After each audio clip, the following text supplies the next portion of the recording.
entend de plus en plus parler des nanoparticules. On les retrouverait un peu partout. Mais alors, quel est le risque pour notre santé et comment les repérer? Dans l'air que nous respirons, dans notre assiette, nos cosmétiques et même dans les produits pour bébés, les nanoparticules s'invitent partout. Invisibles à l'œil nu, 50 000 fois plus fines qu'un cheveu, elles fascinent par leurs propriétés intéressantes, mais inquiètent tout autant pour leurs effets sur la santé et l'environnement. Il existe plus de 300 catégories différentes de nanoparticules. Dioxyde de titane, silice, oxyde de zinc ou encore carbone. On les retrouve notamment dans certains emballages alimentaires, crèmes solaires, médicaments, cosmétiques et même dans les couches pour bébés. Certaines d'entre elles présenteraient des risques pour notre santé. Mais alors, pourquoi les utilise-t-on ? Les nanoparticules ont des propriétés étonnantes. Certaines sont plus résistantes que l'acier, d'autres anti-agglomérantes ou encore antioxydantes. Elles peuvent servir de colorant, c'est très pratique.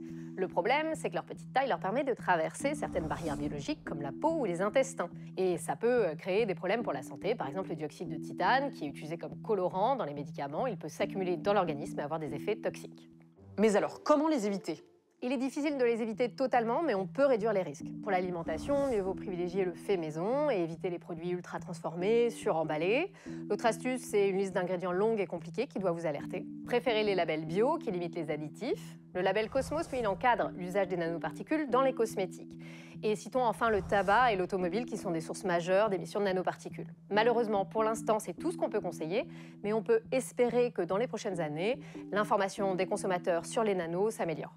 Oui, par exemple, depuis le 1er janvier 2025, la composition des protections périodiques doit clairement être indiquée sur l'emballage. Ça permet aux consommatrices de faire des choix plus éclairés pour leur santé. Voilà, vous savez tout, ou presque tout. Pour plus d'informations, rendez-vous sur inc-conso.fr et à très bientôt pour un nouveau Consomag.